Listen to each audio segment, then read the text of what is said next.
It's Combine Week, and Kyle Crabbs has an updated big board that extends to 125 players. We're breaking it down for you today on the Locked On NFL Scouting Podcast.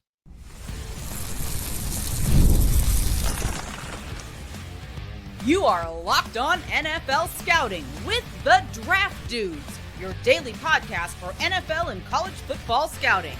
Part of the Locked On Podcast Network, your team every day. What's better than this? It's guys, me and dudes here on the Locked On NFL Scouting Podcast. We're the Draft Dudes. I'm Joe Marino from Locked On Bills. He's Kyle Crabbs from Locked On Dolphins. And we are your NFL experts here with you daily to talk team building across the league on the Locked On NFL Scouting Podcast with the Draft Dudes, part of the Locked On Podcast Network, your team every day. One issue, a big thank you, shout out, and welcome to our everydayers. You know who you are. Those of you who never miss a single episode, we appreciate y'all being here very, very much. Happy Combine Tuesday. How many factual statements did Sean McDermott make during his availability yesterday? Well, I think he made a lot. You think so? Because everybody plays it differently, right? When you get up and, well, this is a chance to get up in front of the national media and we're going to attack some narratives head on, or maybe we're going to do a bunch of smoke screen season. Did you see the clip of him in the background of somebody's? Yeah. Sean's a different guy these days, man, doing snow angels, you know. I think he's trying to get in the good graces. He's like, man, I might not be able to get this team to the Super Bowl, but we can get some laughs along the way, you know? He looked like Tom from Tom and Jerry, just like sneaking in the background. What'd you think of his comment on the tush push? He's a team. His team is a tush push team. He gets out there and says, you know what? I don't love the optics of the play. Player safety has to be first and foremost. I don't think it's a safe play for our game, but his team is the one that runs it second most to the Eagles. Well, I'd say this, it's a legal play. Right. So he's on the competition committee, though, right? Like this is up his wheelhouse. I think it'll be a bigger conversation based off what the Packers have proposed. It came out yesterday. I believe it was Diana Rossini revealed that the Packers were the team that filed the petition to have the tush push banned. Everybody has a lot of feelings and opinions. We're not going there. You're allowed to let people like things as far as today goes. We're going to let you feel however you feel about the tush push, but a lot of people feel some type of way about it. And I think it will be a bigger conversation than just, it's a football play, draft better defensive lineman. Yeah. I will say that when you said yesterday that McDermott was the only one speaking on Monday, that didn't really fully sink in. Like literally the only one. Yeah. Only coach or GM that spoke on Monday. And then he shows up an hour and 15 minutes late.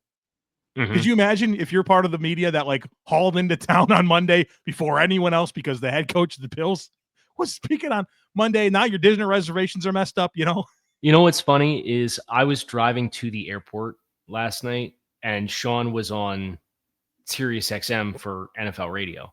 I think it was with Pat Kerwin.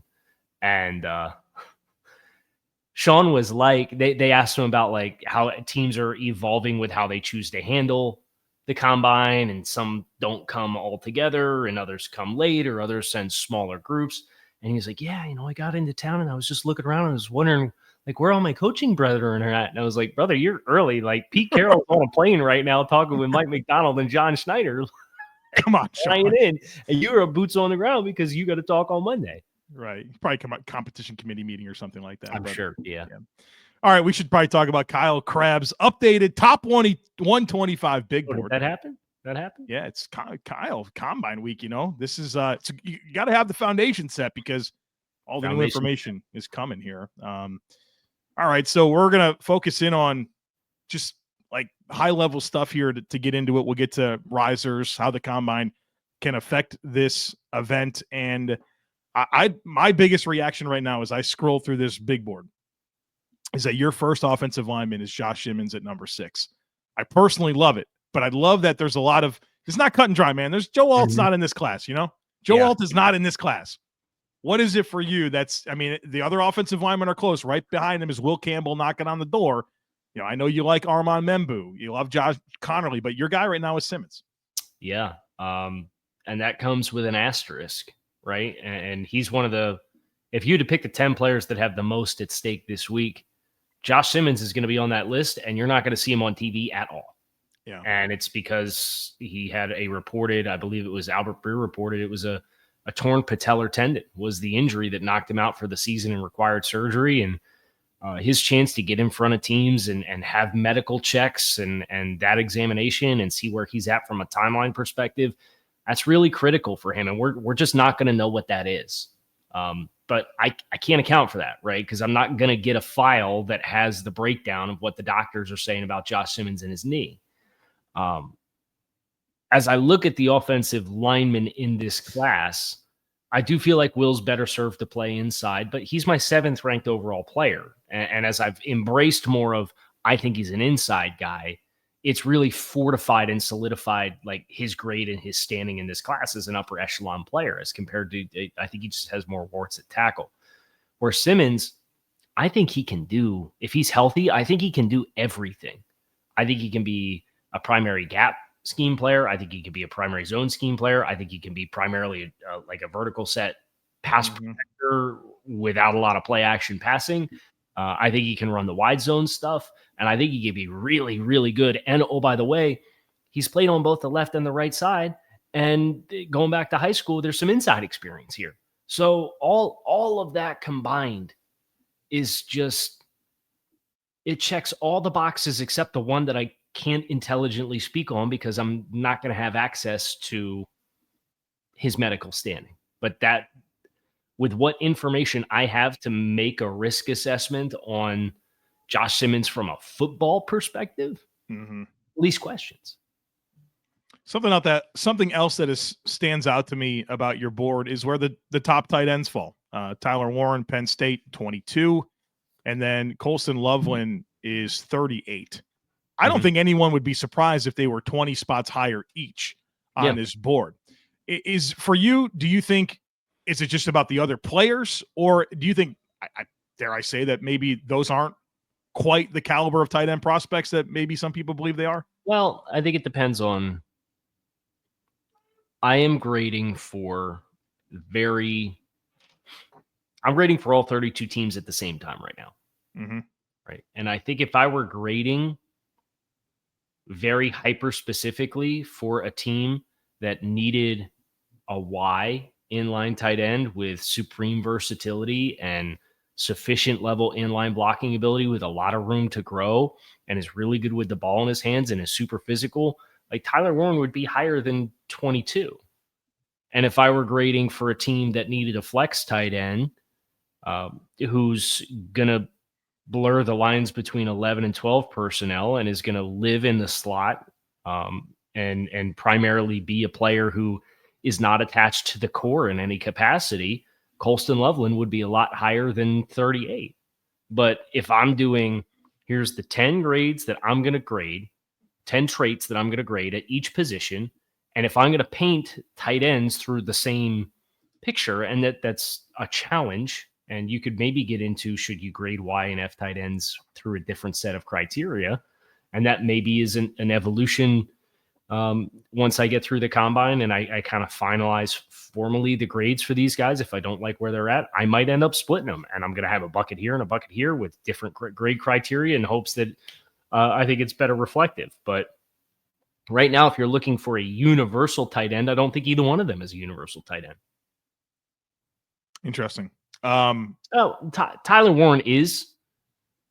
I think Tyler Warren's the things that he was missing was, I thought his late season play as an inline blocker was the best stuff that he did, but his total body of work, there was room for improvement. And I don't think he's the most like bursty, explosive guy in the passing game. Yeah.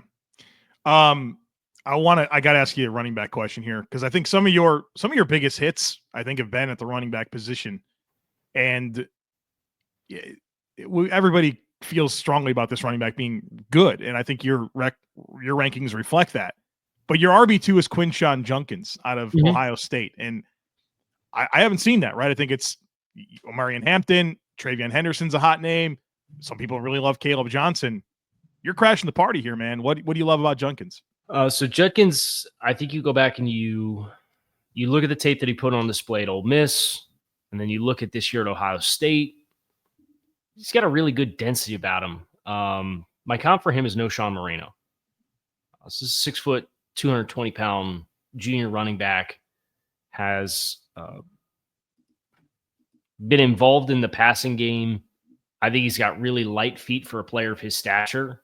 I think he's built super clean. He's got good ball security. He averages one fumble a little less than every 300 career touches that he has. He's not the most explosive. Like, I think there's other guys that are a little bit more explosive, but I think the full profile of like every phase of the position, I really like what he brings to the table. So it's a matter for me. This year's evaluations, especially at the running back and tight end and wide receiver positions, have been a lot more of, are you a full phase player? Or are you going to contribute in the passing game with the ball? Are you going to contribute in the passing game without the ball? Are you going to contribute in the run game? And if your answer to all of those questions is yes for me, then that's probably going to be reflected in the grade with something like this that you might not expect to see a player in that stratosphere. All right, we are going to do biggest risers on the other side of it. Folks, be sure to stick with us.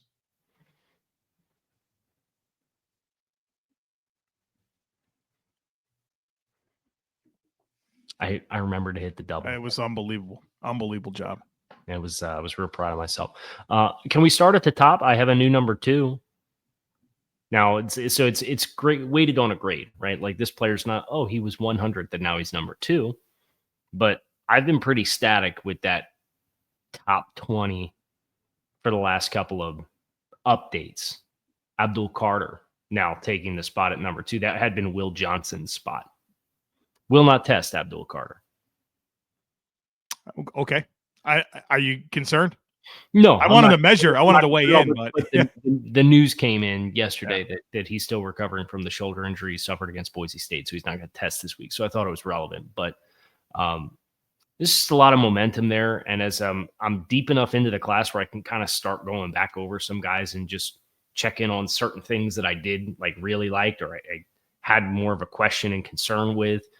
I did Carter's original film write-up. It was 11/15. So it was November 15th. I did the film write-up. And then obviously the end of the college football season happened and the playoff happened. And I think both him and Tyler Warren were players that played their best football in that late November, December stretch.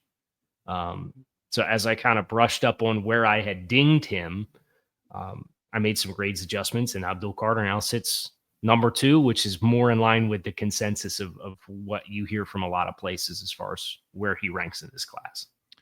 You said something there that it resonated with me, where you made an adjustment to your board, not necessarily because you watch more of that player, but because you've seen more of the class.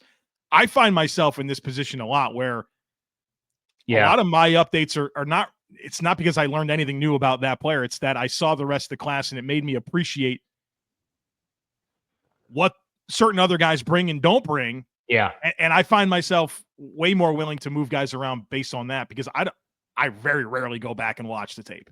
I do it once and I do it for a purpose. And I don't. So that's interesting that you went about it that way. So that's the blessing and the curse of working on a deadline, right? Right. If you're told, hey, we need 120 by the Senior Bowl, and then we need 200 by the Combine, and then we need 300 by the week of the draft, you're gonna start writing some guys at a little bit of an uncomfortable timeline, right? You're damn right. It's been the last decade, So, but you want to, especially when you're peek behind the curtain on the business element of football media, right? There's one of the big considerations, and I think in some ways, if you do it wrong, it kind of ruins the authenticity of the process. But I think what we did this year with myself and Dante and Ian at 33rd Team, I think we did a really nice job of that. The longer a web page exists, the better it archives and catalogs and ranks if you do the SEO elements right. Mm-hmm. So you want to have the Abdul Carter report not go up in late January, right? Because you're probably going to be one of the last places that has an Abdul Carter report. And then it's not going to archive well. It's not going to search well on Google, right? So those things are why I put myself in a position with how I did some of these grades to formally grade and write a player in mid-November when they go on to make the college football playoff. They play Oregon very tough in the conference championship game. They win playoff games. They have Notre Dame on the ropes in January, and it doesn't happen. So just it's a lot of time to talk about process versus player, but I think maybe that would be a helpful nugget of insight for people who are listening who aspire to kind of work in this space. You want a real riser? I want a real riser. Jacob Parrish, corner, Kansas State. Comes in at number 57. Man, there's always Kansas State's always got a corner, don't they? He has very good instincts. He has very good feet. He has very good transition ability in space. He tackles. He's just small. His official weigh-ins, he came at the Senior Bowl, 509.7, 196. Now, 196 is not small. It's not terrible. But 509.7, you're sub 5'10", right? So that influences your ability to play through the body of receivers at the catch point. It influences your area of influence as far as your wingspan to be able to disrupt throwing windows.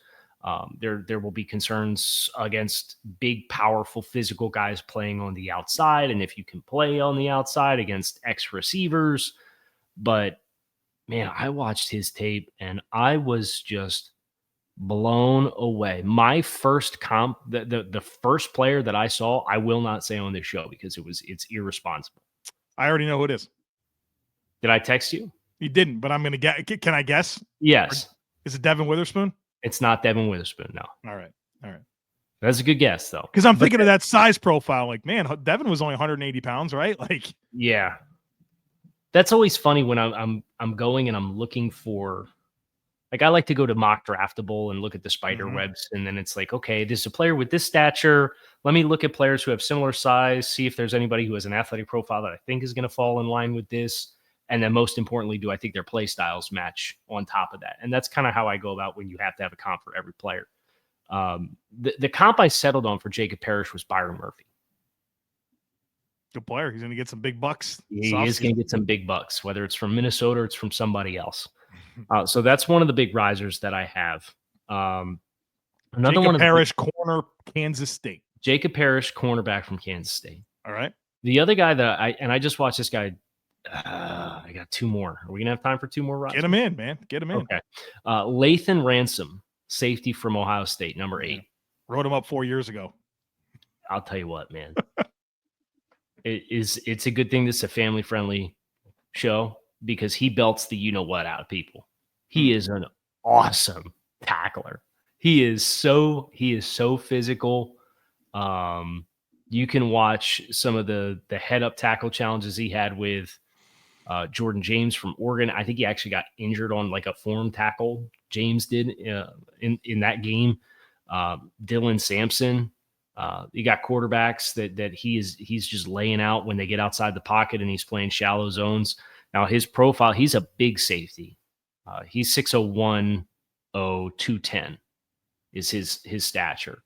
He's more of a low safety, but he runs the alley from split safety to support the run like nobody's. Like he can completely change as long as you're comfortable with playing a lot of front side rotation for the safeties to drop him down to the formational strength and play some variation of middle of the field close coverage. And you're not going to ask him to play up on the roof.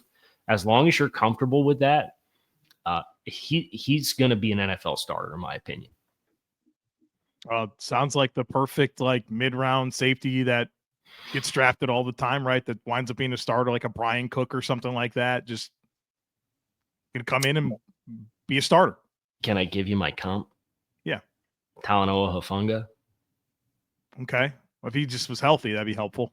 Right. Yeah, but it's the San Francisco. You know, if you're in the market. I know they've made some recent investments in that safety room with some ferocious hitters between the Penn State kid and Malik Mustafa. But if you're in the market, here's another name that kind of profiles saying he ranks 92 for me. So I have him as a late 3. But he's rising in a big way. And then the last name that I would throw out is Kobe King, the linebacker from Penn State. So a lot of level on the defensive side of the ball here in this segment. Kobe King is 6'01", 248. Probably the best. James Foster, who is working with me this cycle at 3013, did a superlatives piece on linebackers and said that he was the best block deconstructing linebacker in the class. And I think that's very factual as far as another stalwart against the run who has what I would probably classify as sufficient level passing down contributions. I think not every team is going to be equipped with the players around him to keep him as a 3-down player. But playing him on early downs, playing him in base, you can play him in nickel, depending on kind of situational type stuff. You can play him on short yardage. I think he has the potential with the right players around him that can influence the math of how you space the rest of the field to be a starting linebacker. I have him. He's a guy I had projected as a 4-5, and he came in as a 3 for me. He's 84th on my board. All right, we got some new names here in the Risers conversation. And coming up next, we're going to talk about the combine dynamics and how that can impact things here with the rankings, folks. Be sure to stick with us.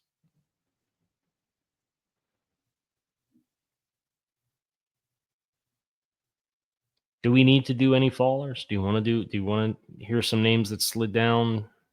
Sure. I mean, if there's something that stands out to you that you'd like to highlight. I have more separation. Now, I still have them in the same grades tier, but the highest ranked player that I have in the late 1, early 2 bucket is Cam Ward, and he's 16th or 17th on my board. Shedeur Sanders is now 31. Where they're in the same grades tier, but there's just been separation between those two players as we've kind of gone through this process. All right. I say, well, who's QB3? Is it Milroe? I believe it is Milroe by the slimmest of margins. Just ahead of Dart? Yes, just ahead of Jackson Dart. Jalen Milroe's 95th. Jackson Dart is 98th. I'm not buying the Tyler Shuck. People are in on this, Kyle Crabbs. I've seen this. There's some likable tape here, but I mean, he's like he's on the Van Wilder plan. I think he was in college for 7 years. He backed up Justin Herbert at Oregon. Oh, geez. Right. And he's played like 1 full season, and it was this year. There's been like multiple broken collarbones. On the Michael Penix plan. Yeah, the medicals are very, very sloppy. And he's tough. He's athletic enough. He does have a big arm. He throws a pretty ball, but if you're doing a risk assessment, this is the kind of player that if there's scarcity at quarterback and you're just so hungry for getting a name that you want to attach yourself to because you think he has the tools and you end up overdrafting this guy because you need a quarterback, like the risk assessment's just not going to be for me. All right. Combine testing. It's all going down here in the next week. When you think about your board and a guy that can really elevate based on what you learned this week from an athletic testing or a measurables perspective, like who stands out for you? I think Jahdae Barron's pretty high up on this list. Corner Texas. Yeah. Where he had predominantly been the nickel. And then this year they moved him outside. He's big physical. He's awesome in run support. He tackles great. He made ball production this year. Like it was the big leap that he had was getting his hands on more footballs on the outside and playing on the outside and playing physical. I just want to see, I'm trying to get a feel for, are you a nickel athletic profile or are you an outside corner athletic profile? Does that make sense? Oh, 100%. Yeah. And like, I do think those are different things. And he's built at 5'11", 200 pounds. He's built like a player who's going to be playing more inside and has that ability to negotiate blocks and fit the run. And so I think he's one that you see, like Daniel Jeremiah's got him top 12 on his board. Like he really loves him. And it's an easy player to love the tape on, and he's a tone setting player. But I think it's a big week for him in that regard. Who else? What do you think about Nick Scorton on this list? Yeah, I'm sitting there looking at him. I swear Just to God. staring at the name. I'm looking at 23 right there. Bam. Right there. Yeah. I want to give you a chance. You've done the tape on Nick Scorton. What's your most pressing thought on what he needs to accomplish this week? Well, I you certainly recognize that he's made a lot of plays, but you look at the body type, it looks a little different. So I'm interested to kind of see what it looks like. I mean, I know it's the underwear Olympics, but body types matter. We'll get a good chance to see where he's at physically, but also, does he have the athletic profile that suggests the playmaking can continue in the NFL? And I think that's going to be the difference between, okay, yeah, we think you can go in the first round and, potentially be an impact guy, or, hey, yeah, we think you could be a piece of the rotation and a good player. And that's more of a day 2 guy. So I think there's a lot riding on the line for him. And he's I think in anybody talking combine, I feel like this is a name that falls into this bucket, and certainly for me as well. A couple of names that are day 2 running back grades for me, and they kind of go head to head in some ways. And I think I saw Thor Nystrom put out a post that was asking who runs the faster 40 time between these two players. Caleb Johnson and Omarion Hampton. I think in a crowded running back class, I can tell you this, Joe, because I did 2 running backs yesterday at the airport. I finalized my grade on Devin Neal and Trevor Etienne. I have Genty tier by himself.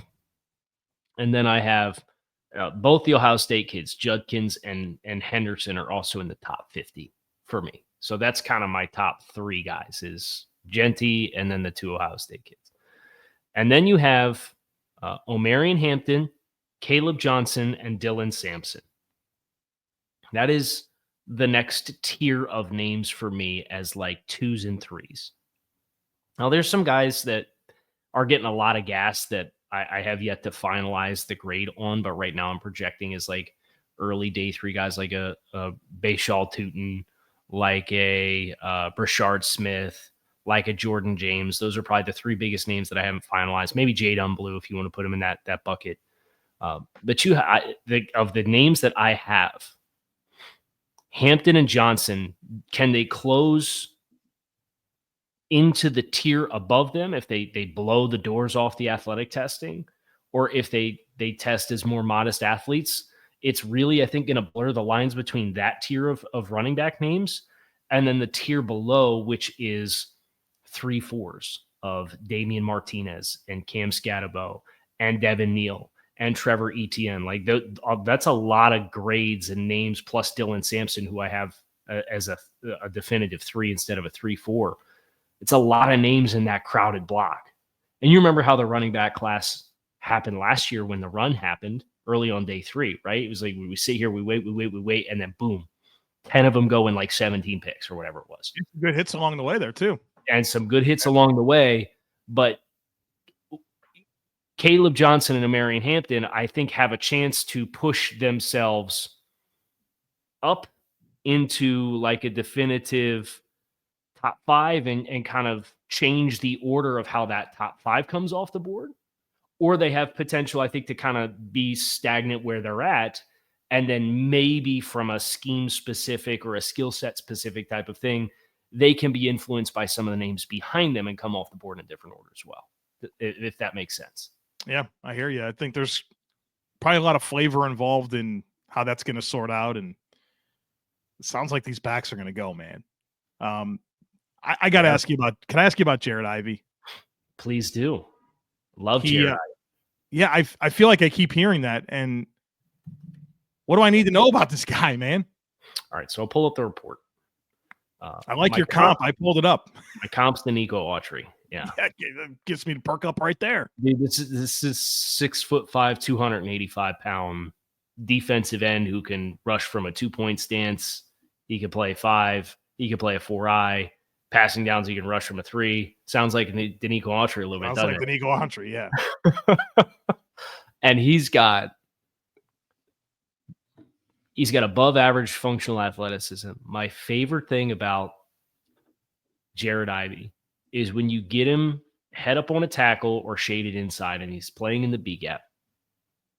He has the ability to shoot the gap, but he doesn't just shoot the gap with square pads and then look to turn the corner. He has that pad to hip disassociation ability where if I'm going to play forward into the gap and I'm going to play with a lot of power and explosiveness and burst, I might not have a lot of lateral bend, but if I can get my shoulders turned all the way through the gap, I mean, if you're watching on YouTube, you can just see, here's the width of my shoulders. Mm-hmm. Now here's the width of my shoulders. My hips are still facing forward, but I'm sitting in a chair. He's doing it running it at full speed to penetrate through a gap. And he has that very impactful ability to get skinny while playing with power at 285 pounds with alignment versatility. And he's really good against the run. Might be the next player I watch, Kyle. You should watch him today if you have some time and then report back. Yeah, something my kind of guy. We have to do some prospects, right? Are we doing prospects this week? Got to do some prospects, Kyle. We got to do them. As we get ready to wind down here, we got to get out of here. So we should probably make up our mind. Or are we doing that? Yeah, put Jared Ivey on the list. You want to do Jacob Parrish? Sure. And then you want to do what? You want to do an offensive player? Yeah. Have you done Fannin? I have not. Let's do Harold Fannin. 1,500-yard receiver from receiving tight end from Bowling Green. Also fits into that YF conversation we had a little earlier today on the show. All right. So Joe's going to write those down. I'm going to get us out of here. That's it for us here today on the show, Kyle Crabbs. Joe Marino, we appreciate you guys as always for checking out the show. Make it a great rest of your day. Enjoy the media availabilities for the NFL Combine. We have that to look forward to. I'm Kyle Crabbs. He's Joe Marino, and we are out of here.